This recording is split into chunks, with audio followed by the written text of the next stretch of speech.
Hey guys, Kirkun here from the Emerald Dream server, and today we are going to do some heroic Culling of Stratholme in the Caverns of Time instance in Tanaris. And so this instance is very interesting. Before you can actually start the instance, you have to go through a lot of RP events.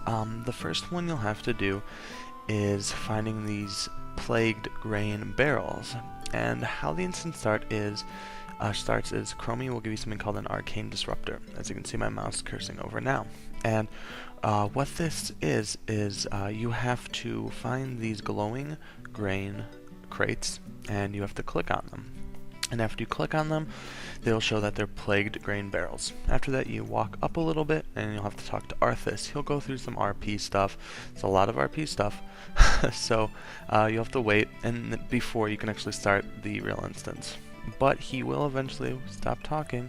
He likes to talk a lot.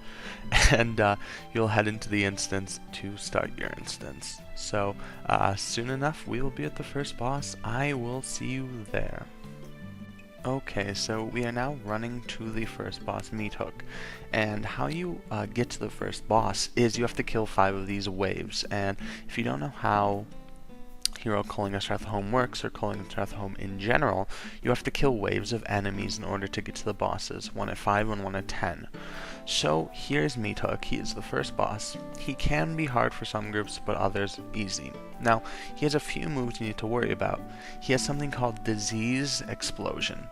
And what this does is it has an AoE damage of 1710 to 1890 nature damage and interrupts spell casting for 4 seconds, so you really need to stay back if you are a caster. Another thing he does is Constricting Chains, and what this is basically a stun for 5 seconds, so it can be hard on your healers. And what it does is it deals 1800 physical damage every 1 second and stuns them for 5 seconds. And then he also has a Frenzy. So you just need to burn him relatively fast. It's more of a healer fight than anything else, and you can see very easy. And I'll see you at the next boss. So sorry guys, I actually forgot to record while we were killing this, but this is Solem the Flesh Crafter, and he's very easy. He summons ghouls. Don't kill the ghouls though, because he does a ghoul explosion, which does a lot of damage. So don't worry about that. Just burn him down. He's relatively easy for all groups. Other than that, I will see you at the next boss.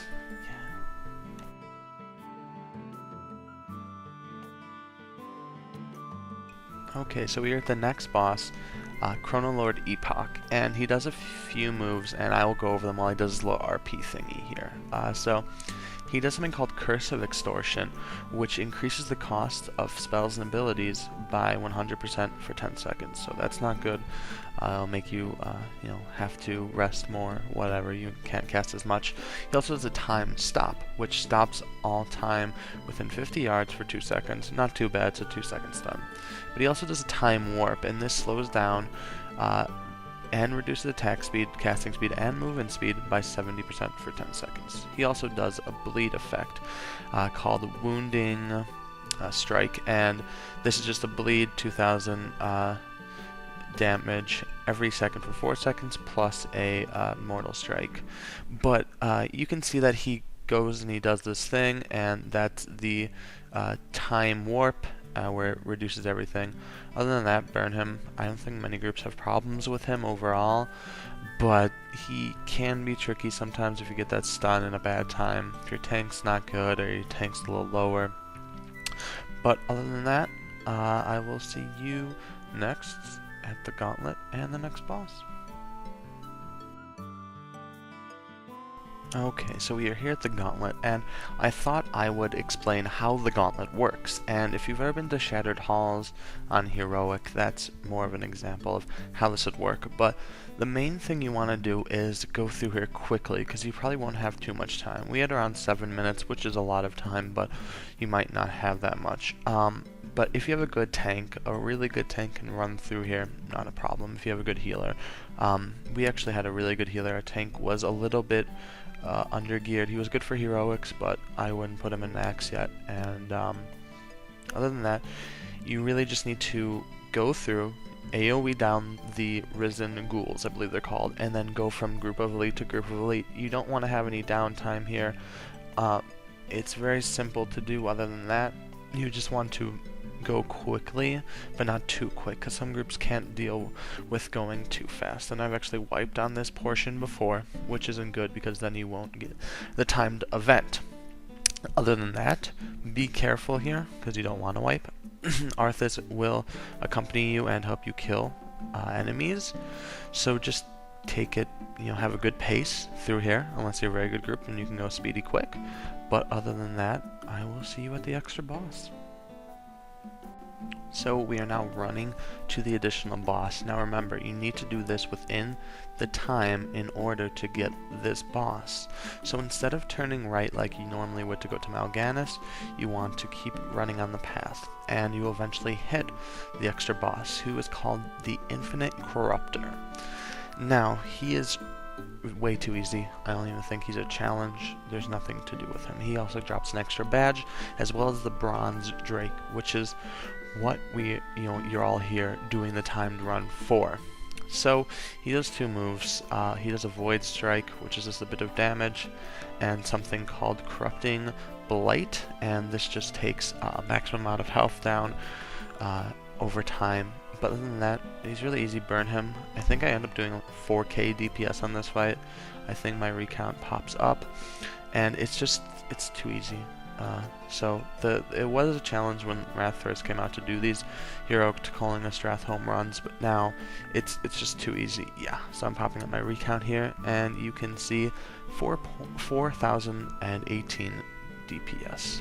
That's impressive, I would say.